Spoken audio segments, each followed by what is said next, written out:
느헤미야 3장에서 7장은 성벽 재건과 제1차 포로 귀환자 가계 및 수요를 재확인하고 있는데요. 오늘 이 가운데 3장을 읽었습니다. 3장은 크게 두 문단으로 나눌 수가 있습니다. 1절에서 13절은 예루살렘 성 북쪽과 서쪽 성벽 재건 공사 공로자들의 주요 명단을 기록하고 있고요. 14절에서 32절은 예루살렘 성 남동쪽과 동쪽 성벽 재건 공사 공로자들의 주요 명단을 기록하고 있습니다. 이해를 돕기 위해서 느헤미야가 재건한 성벽의 그림을 한번 보겠습니다. 자, 이게 당시 느헤미야가 재건했던 예루살렘 성벽 성곽의 그림입니다. 느헤미야는 이 성벽을 단 52일 만에 완공했어요. 그리고 각 가게에 따라 헌신한 사람에 따라 구역을 이렇게 정해놓고 밤낮으로 공사를 진행했습니다. 그래서 52일이라는 최단 기간에 예루살렘 성벽 재건을 완공했습니다. 다음 그림을 하나 보시죠. 이 그림은 각각의 구역에 배치된 각 가게의 이름을 보여주고 있습니다. 오늘 우리가 읽은 느헤미야 3장의 기록이 바로 이것이에요. 이 부분 여기는 누가, 여기는 누가, 여기는 누가, 이거를 총 표시해 놓은 거예요.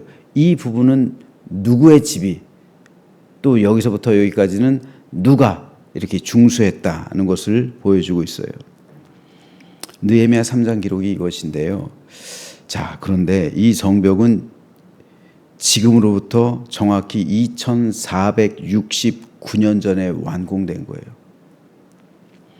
중요한 것은 이 성벽을 완공하기까지 수고하고 헌신한 사람들의 이름이 아직까지 성경에 기록되어 있다는 거예요.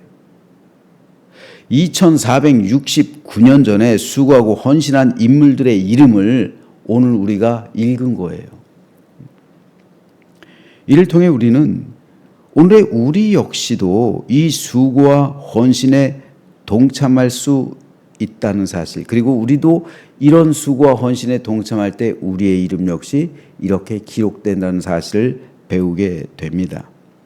우리가 하나님의 교회와 나라를 위해 애쓰고 수고하고 봉사하고 섬기며 헌신을 다할 때 우리 이름 역시 역사에 기록될 거고요. 나아가서는 우리 이름이 생명체에 기록된 것보다 더 큰 축복은 없죠. 그리고 상급을 받아 누리게 될 겁니다. 책을 하나 준비했습니다.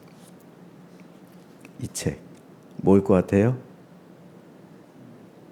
우리 교회 역사 자료 중에서 제일 오래된 거예요. 안타까워요. 우리 교회 역사 자료가 남아있질 않아요. 그나마 남아있는 자료 중에 제일 오래된 자료가 바로 이 자료예요. 그런데 이 자료가 뭐냐면요, 1982년도 83년도 재정장부예요. 근데 이 장부에 보면 성도들의 헌신이 기록되어 있어요. 이 기록은 실로 아름답고 감동적이기까지 합니다. 제가 천천히 처음부터 끝까지 한번 읽어봤어요. 우리 교회 신앙의 선배들의 수고와 헌신과 땀이 고스란히 기록되어 있어요. 1983년도, 지금으로부터 정확히 43년 됐죠. 이제 횟수가 바뀌니까 3년 정도 됐는데요.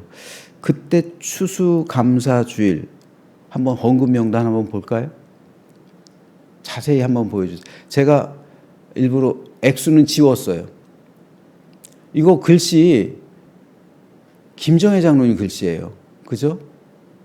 김정혜 장로님이 쓴 거예요. 1983년도에 교회 서기였던 거예요. 그러니까 1983년도에 김정혜 장로님 글씨인데 한번 보세요. 전동래 장로님부터 해가지고 추수감사헌금 원로 목사님이 우리 교회 온 지 2년 된 거예요. 그러니까 1982년도에 부임됐으니까 오신 지 2년 된 쭉 나오죠.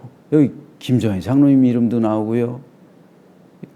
강영석 권사님들의 이름도 나오고 홍성영 권사님 이름도 나오고 그래요. 박만화 권사님. 또 오른쪽에 한번 보여주세요.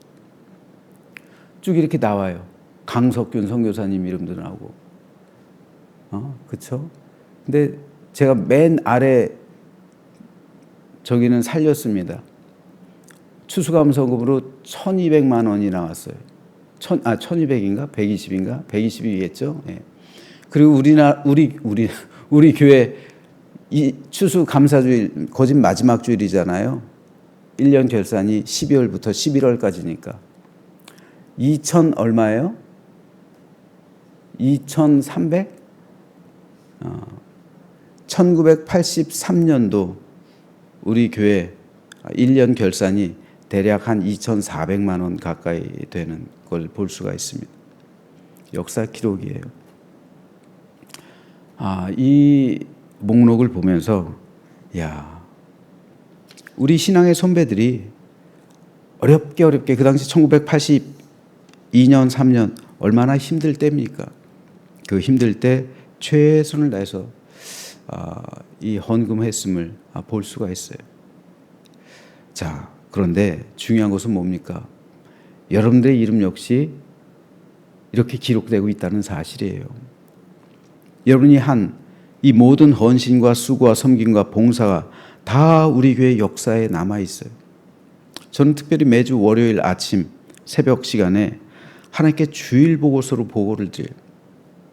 한 주 동안 있었던 우리 교회의 일들, 그리고 여러 가지 그 사건들, 제가 기도해야 할 제목들, 하나님께서 처리해 주셔야 할 일들 다 보고를 올립니다. 제가 감동받은 일들, 성도를 축복해 달라는 내용, 성도의 어려움을 풀어달라는 일들, 그리고 몇 명이 교회에 출석했는지, 주일 예배에 몇 명이 왔는지, 그리고 하나님께 헌금을 얼마를 드렸는지, 누가 특별히 헌신했는지 다 기록되어 있어요.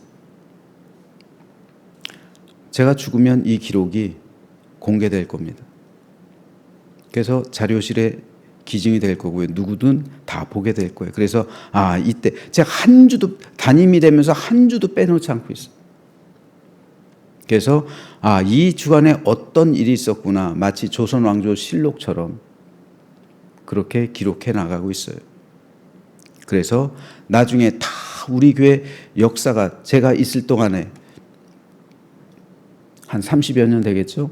그 기간 동안 있었던 모든 일들, 우리 교회 역사가 다 이렇게 기록되어 있어요. 여러분들이 어떻게 헌신을 했는지 다 기록되어 있어요, 그게. 뿐만 아니라 우리 교회 기획위원회 회의록, 당회와 구역회, 재정장부 모든 기록에서 여러분들의 이름이 우리 교회 역사에 기록되어 있을 거고 남아 있을 겁니다. 그래서 우리 후배들이 훗날 우리 헌신과 수고를 오늘 우리가 느헤미야 3장을 읽듯이 이렇게 보게 될 거예요. 그런데 오늘 우리가 읽은 이 느헤미야 3장의 기록에는 한 가지 중요한 특징이 있습니다. 그것은 대제사장으로부터 시작해서 고위 관리들 뿐 아니라 일반 백성에 이르기까지, 장사하는 사람에 이르기까지 신분이나 빈부 차이 없이 모두가 다 하나가 되어 협력했다는 사실입니다. 좋은 교회는 모든 사람이 선한 일에 동참하는 교회입니다. 기도에도 동참해야 하고요, 전도에도 동참해야 하고, 봉사에도 동참해야 하고, 헌신에도 동참해야 합니다. 그럴 때 하나님의 교회는 아름답게 지어지고 화목하게 꾸며집니다. 저는 저와 여러분이 그렇게 협력하며 주의 일에 동참하게 되기를 소망합니다. 각자에게 맡겨진 직분과 사명은 다릅니다. 하지만 그 직분과 사명이 합력해서 하나님의 교회를 세우는 것이고 아름답게 꾸미는 것이고 풍요롭게 한다는 사실을 우리가 믿음으로 고백하며 우리 모두 하나님의 교회와 나라를 위해 쓰임받게 되기를 소망합니다. 그럴 때 하늘의 생명책에 우리의 이름이 기록되겠죠. 이것처럼 여러분, 기록 가운데 생명책에 내 이름이 기록된 것만큼, 그거는요 유일한 축복이에요. 다른 어떤 것과도 비교할 수 없는 축복입니다. 우리 이름이 생명체에 기록된 것, 그것을 보기 위해 오늘 우리는 부단히 그 길을 걸어가는 거예요. 오늘 하루도요. 내 이름이 생명체에 기록된 그것을 바라보기 위해 그것을 사모하면서 오늘도 우리는 그 삶을 살아내는 삶의 과정의 연속선상 가운데 오늘 하루를 지내는 겁니다. 뿐만 아니라 생명체에 기록된 그 이름을 위해서 하나님께서 영원한 상급을 준비하고 계심을 믿으시면서 끝까지 주의 나라와 하나님의 교회를 위해 헌신하며 협력하며 하루하루를 지내며 하나님께 칭찬받게 되는 우리 모두가 되시길 주님의 이름으로 축원합니다.